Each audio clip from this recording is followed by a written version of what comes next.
बेटी बचाओ बेटी पढ़ाओ, इसके अंतर्गत ये रैली मुंबई पुलिस की तरफ से निकाली जा रही है, जिसमें हम ये संदेश दे रहे हैं कि भ्रूण हत्या नहीं होनी चाहिए और ये जो गर्भलिंग चिकित्सा है वो भी नहीं होनी चाहिए और हमें बेटियों का सम्मान करना चाहिए, उनको पढ़ाना चाहिए। धन्यवाद। कितनी लंबी रैली होगी, कहाँ से कहाँ यह रैली जाएगी? ये जो रैली है ये जोन 12 के सातों पुलिस स्टेशन में जाने वाली है। वनराई, आरे, दिंडोशी, कुरार, समता नगर, कस्तूरबा और उसके बाद दहीसर में ये समाप्त होने वाली है।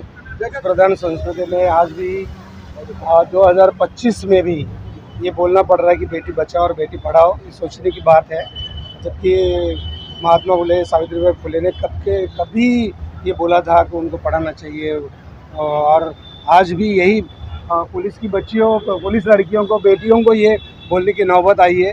तो ये सब पुलिस लोगों ने भी ये ऐसी रैली निकालनी चाहिए और सब पुरुष लोगों ने भी रैली निकालनी चाहिए और ये इधर लगाना चाहिए दिमाग में, बेटी पढ़ाओ बेटी बचाओ। असं वाटतं की खूप छान प्रयोग आहे हा, की आज जसं सयाजी म्हणाला की महात्मा फुले आणि सावित्रीबाई फुले या सगळ्यांनी हे केलेलं आहे, पण पुन्हा आपल्याला करावं लागतं आणि ते पोलीस करतायत, हे खूप मोठी गोष्ट आहे। आणि त्यासाठी आपण आम जनता, आम जो आपला आहे त्याने येऊन हे केलं पाहिजे असं मला वाटतं। रस्त्यावर येऊन आपण रोज बघतो, रोज बलात्कार, रोज काय काय किडनॅपिंग सगळीकडे होत आहे, तर जर आपण सतर्क राहिलो तरच हे होऊ शकतं।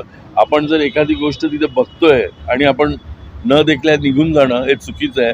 त्याला प्रोटेक्ट करणं, निदान त्याला प्रोटेक्ट नाही करता आलं तर निदान एक 100 नंबरला फोन करून कळवणं, हे जरी केलं तरी खूप आहे असं मला वाटतं। त्यामुळे ही जी रॅली आहे, या रॅलीसाठी खूप साऱ्या शुभेच्छा पोलिसांना आणि त्यांच्या सगळ्या यंत्रणेला। वाटतं 2025 मध्ये आलोय आपण आणि या काळामध्ये सुद्धा अशी स्थिती निर्माण झालेली आहे की मुलींना वाचवा। एक सगळ्यात महत्त्वाची गोष्ट अशी की येणारा किंवा जन्माला येणारा प्रत्येक जीव हा कुणाच्या तरी उद्धारासाठी आलेला असतो, हे आपल्याला कधीही विसरून चालणार नाही। आणि आज जगभर अगदी प्राचीन काळापासून महिलांनी सिद्ध केलेलं आहे की आम्ही पुरुषांपेक्षा कुठेही कमी पडलेलो नाही। जर असं विचार अजूनही जिवंत असेल तर मला असं वाटतं अशी मानसिकता आत्ताच्या काळात लोकांमध्ये जास्त का प्रसार होतो या गोष्टीचा।